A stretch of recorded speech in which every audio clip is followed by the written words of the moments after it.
Chapter number 2 miscellaneous exercise, chapter number 2 relation and function, question number 9। ठीक, let R be a relation, R कोई relation है from natural number to natural number defined by R equal to A B belongs to natural number and A equal to B square. सबसे पहले मैं थोड़ा सा समझा देता हूं कि जो रिलेशन हमें गिवन है वो गिवन है A B belongs to N and A equal to B square. तो यहां पर ध्यान से देखना कि पहला वाला एलिमेंट दूसरे वाले एलिमेंट के स्क्वायर के इक्वल है। तो इट मीन जो इसके अंदर जो एलिमेंट आएंगे, और ये क्या है हमारे पास, ये हमारे पास है नेचुरल नंबर। तो इसके अंदर जो एलिमेंट आएंगे जैसे 1 1, उसके बाद 4 2, 9 3, 16 4 समथिंग, इस टाइप के एलिमेंट आएंगे, क्योंकि 16 इक्वल टू 4 स्क्वायर, ये 16 आपका हो गया ए और 4 हो गया बी। तो 16 equal to 4 square, 9 equal to 3 square, 4 equal to 2 square, 1 equal to 1 square. इस इट मींस जो इसके अंदर पेयर है उसमें पहला वाला एलिमेंट दूसरे वाले एलिमेंट के स्क्वायर के इक्वल है, ये हमारी रिलेशन है। तो हमें चेक करना है, उसने हमें 3 पार्ट दिए हैं कि क्या ये ट्रू है। जो नीचे 3 पार्ट हमें दिए हैं ये उसने कहा है क्या ये ट्रू है। ट्रू का मतलब हुआ क्या ये सही है, ये एलिमेंट इसको सेटिस्फाई करते हैं या नहीं करते। अब आप देखिए फर्स्ट पार्ट सुनिए पहले। फर्स्ट पार्ट में ये कहा है a belongs to R for all A belongs to natural number. सबसे पहले आप देखिए एक वर्ड लिखा है यहां पर for all.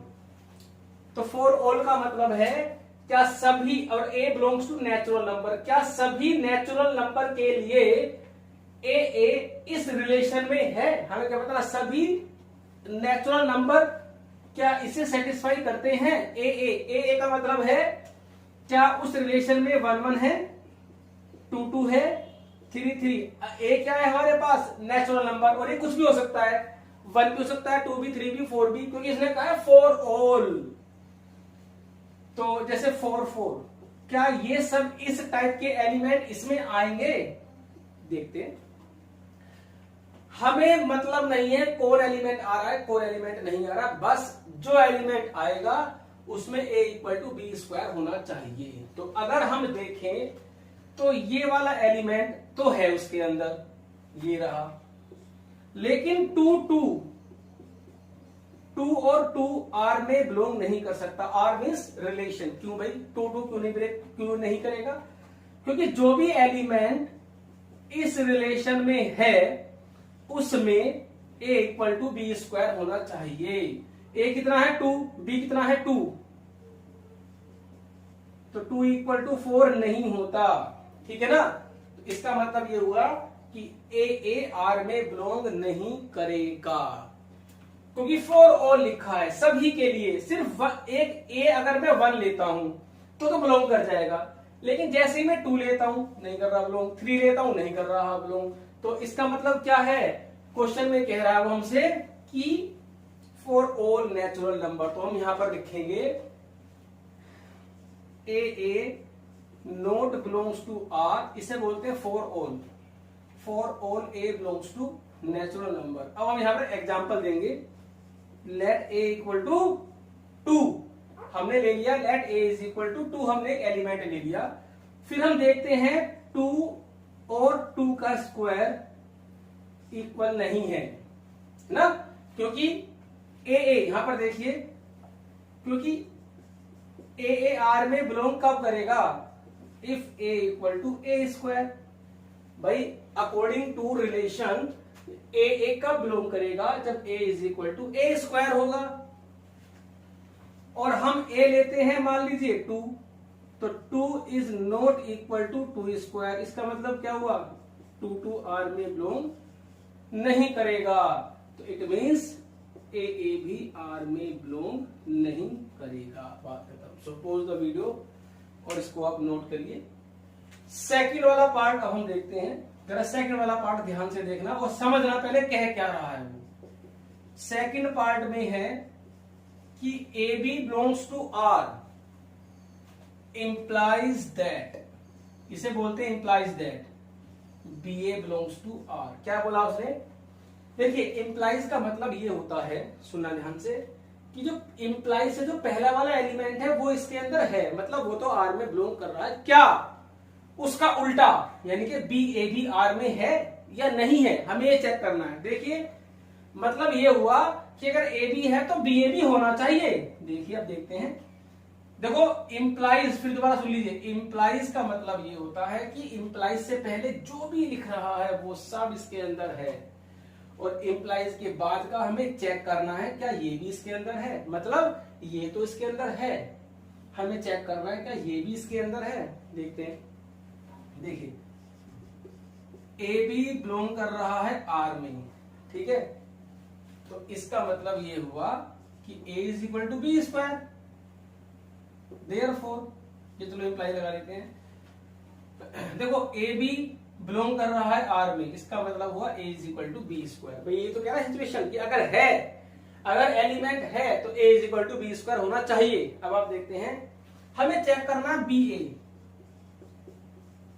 B a R में कब होगा। देखो मैंने यहां पर इफ का यूज किया है क्योंकि अभी मुझे पता नहीं है बी ए आर में कब बिलोंग करेगा, यदि B is equal to A square हो जाए। भाई ये क्या कहता है एलिमेंट, कि पहले वाला एलिमेंट दूसरे वाले एलिमेंट के स्क्वायर के इक्वल होना चाहिए, ठीक है। इसमें पहला बी है, दूसरा ए है, तो अगर बी और बी ए स्क्वायर के इक्वल आ गया, अगर बी ए स्क्वायर के इक्वल आ गया तो प्रूफ हो जाएगा कि उसका उल्टा भी बिलोंग कर रहा है। तो देखिए अब जरा यहां पर आप देखिए, मैंने ए ले लिया 4 और बी हमने ले लिया 2, ध्यान से देखना, तो ए स्क्वायर कितना आएगा 16 और बी स्क्वायर कितना आएगा 4, ठीक। अब मुझे देख करके बताइए क्या ए बी स्क्वायर के इक्वल है? यस है, ए इक्वल टू बी स्क्वायर। जब ए बी स्क्वायर के इक्वल है इसका मतलब ए बी आर में है, जो कि हमें दिया हुआ था, ठीक। अब हमें देखना है उसका उल्टा, उल्टा मतलब बी का स्क्वायर, सॉरी बी क्या ए स्क्वायर के इक्वल है? भैया नहीं है, नहीं है ना, इसका मतलब क्या हुआ कि बी ए भी आर में नहीं है, ठीक है।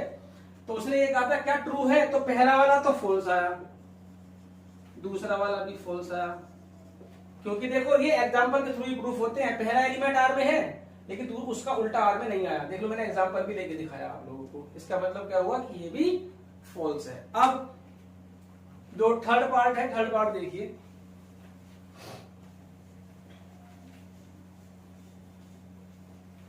जी थर्ड पार्ट आप देखिए,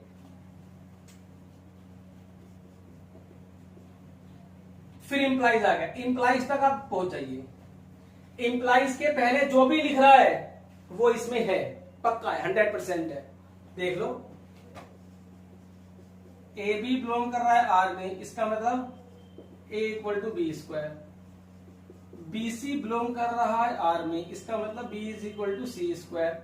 इंप्लाइज के बाद वाला यानी कि ए सी बिलोंग करेगा, ये तो इफ यूज किया है हमने कि ए इक्वल टू सी स्क्वायर। तो ये दो चीज तो हमें गिवन है ना, ध्यान से देखना, इंप्लाइज के पहले वाला हमें गिवन होता है, इंप्लाइज के बाद वाला हमें प्रूफ करना होता है। अब आप देखिए कैसे भी करके ए को सी स्क्वायर के इक्वल प्रूफ कर दो, हो जाएगा काम हमारा। चलो देखते हैं, ये हमने 1 नाम दे दिया, ये हमने 2 नाम दे दिया, फ्रॉम 1 and 2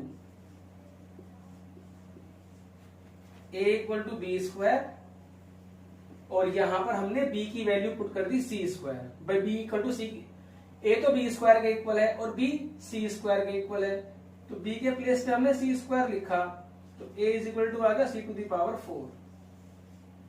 क्या आ गया? a is equal to C to the power 4। तो और लाना क्या था हमें? सी स्क्वायर के इक्वल, लेकिन आया किसके? सी की पावर 4 के इक्वल।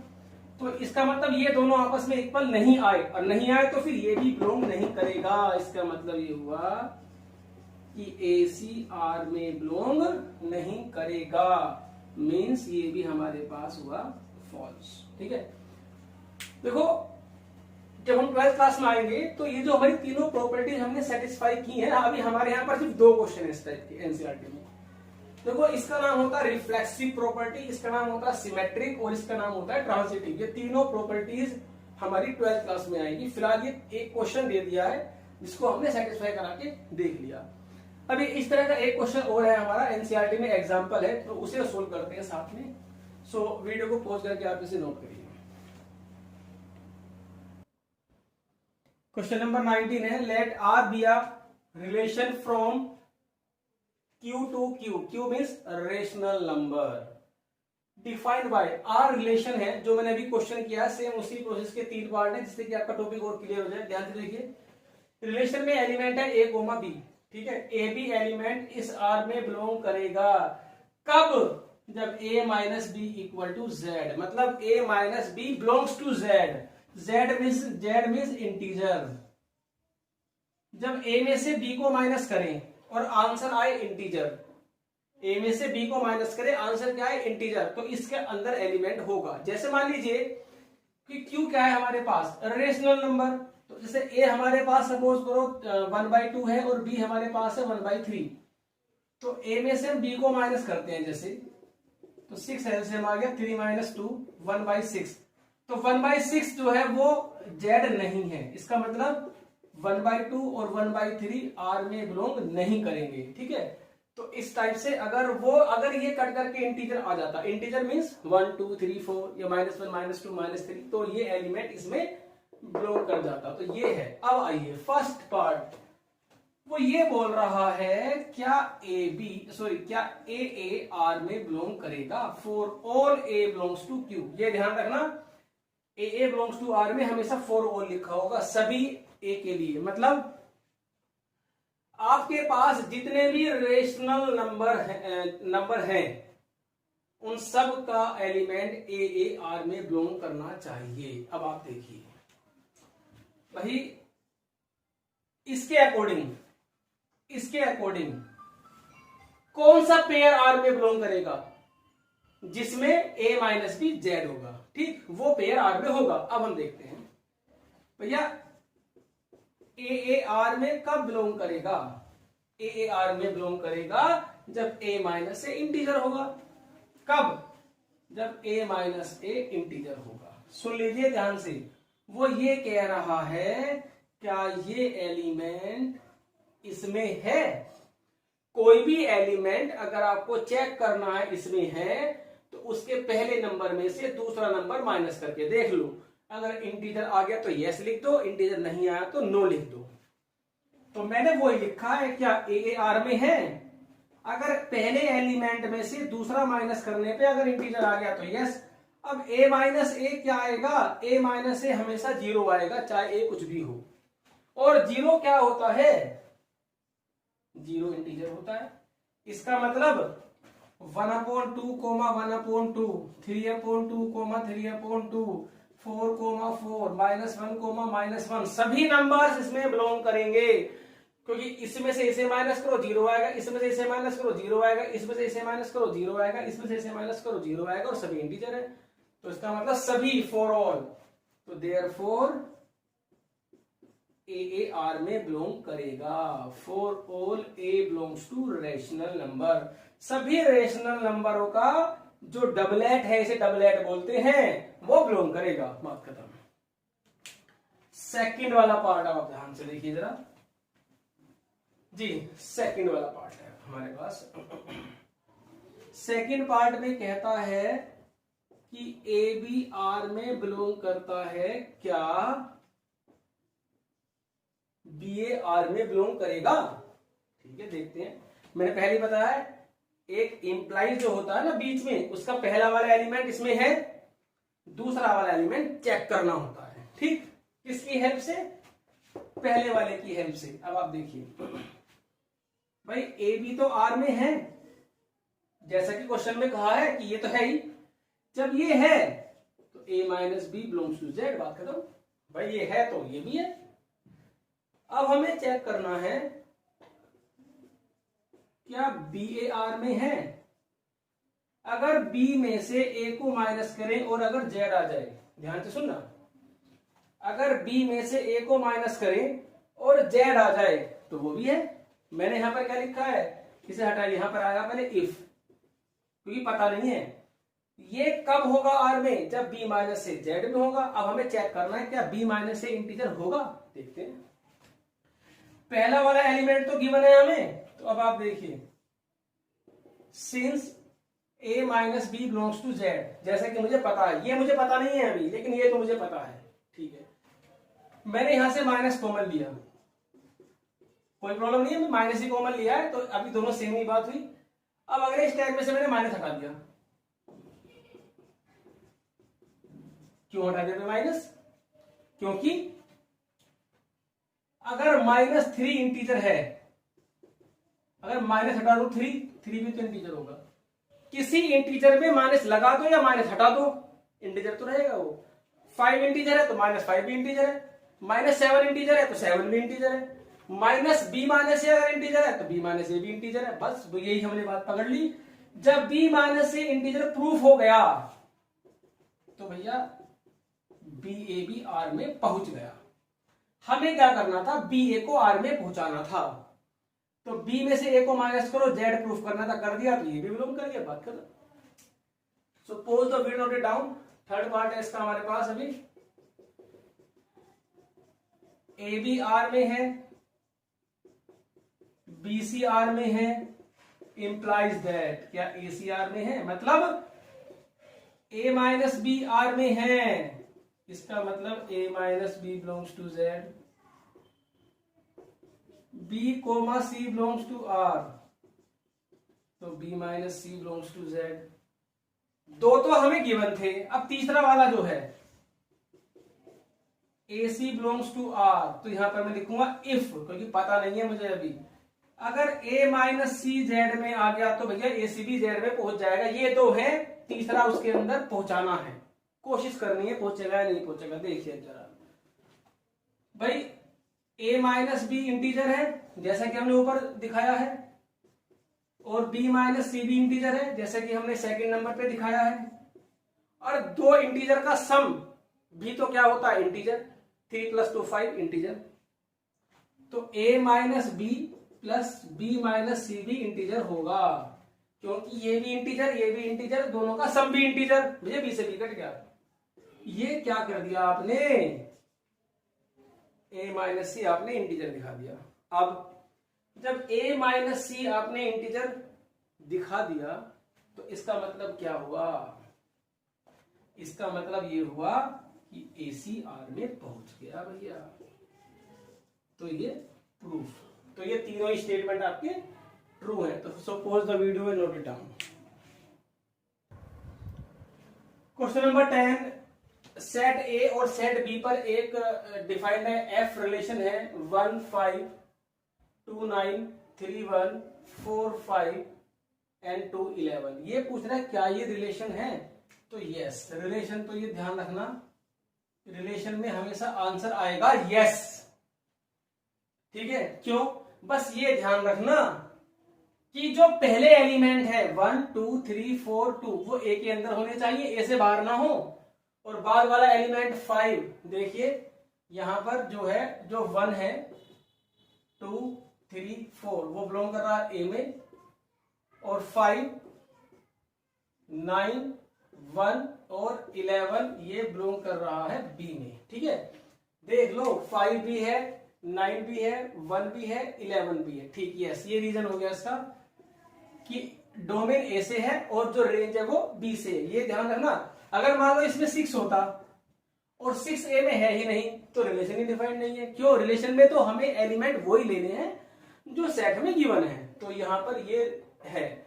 अब फंक्शन देखना है, फंक्शन में भैया एक चीज होती है, एक एलिमेंट की एक ही इमेज होनी चाहिए बस, और ए का कोई भी एलिमेंट खाली नहीं होना चाहिए। तो देखो ए का पहला एलिमेंट भी है, इसमें 2 भी है, 3 भी है, 4 भी है, ये बात तो ठीक है कि ए का कोई भी एलिमेंट खाली नहीं है, पूरा का पूरा ए एग्जॉस्ट हो गया।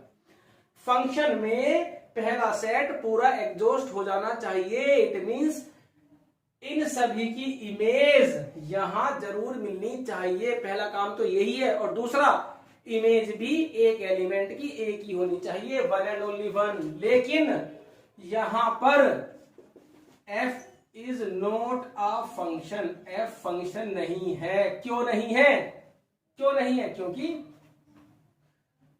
2 की इमेज 9 भी है और 2 की इमेज 11 है। Since 2 has more than 1 image. ठीक, so pause the video, note it down. Next question देखते हैं। अभी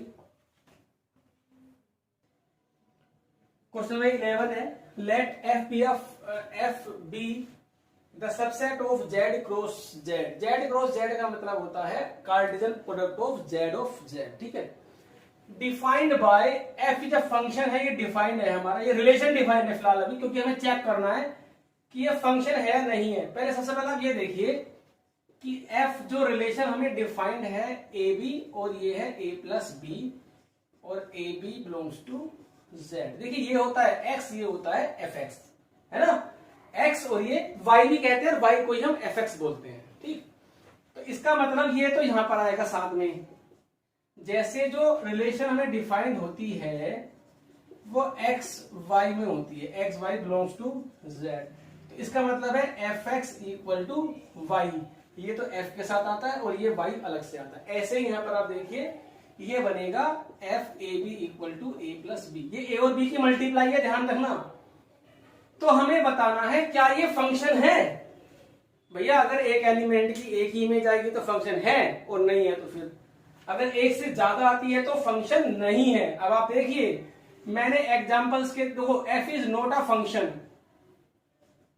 F is not a function, ये फंक्शन नहीं है। हालांकि ये मैंने पहले लिख दिया फंक्शन नहीं है, वो तो चेक करने के बाद चलेगा हमें पता, लेकिन चलो फिलहाल मैं समझा देता हूं आपको। मान लो ए में 2 ले लूं और बी में 3 ले लूं, ठीक, और इसमें डाल के देखते हूं क्या आएगा। 2 इंटू 3 इक्वल टू 2 प्लस 3, तो 2 3 जा 6 5, तो इमेज ऑफ 6 इज 5। ठीक है, अब मैंने फिर दोबारा ए तो ले लिया 1 और बी ले लिया मैंने 6। ठीक, ए ले लिया 1 और बी ले लिया 6, फिर इसमें डाल के देखता हूं फ्रॉम 1, तो इसमें डाल के देखा 1 इंटू 6 इक्वल टू 1 प्लस 6, 6 1 जा 6, तो इमेज ऑफ 6 इज 7। ऐसे कैसे हो सकता है भैया? इमेज ऑफ 6 5 भी है और इमेज ऑफ 6 7 भी है, तो मोर देन 1 इमेज आ गई, तो नॉट फंक्शन। Since 6 has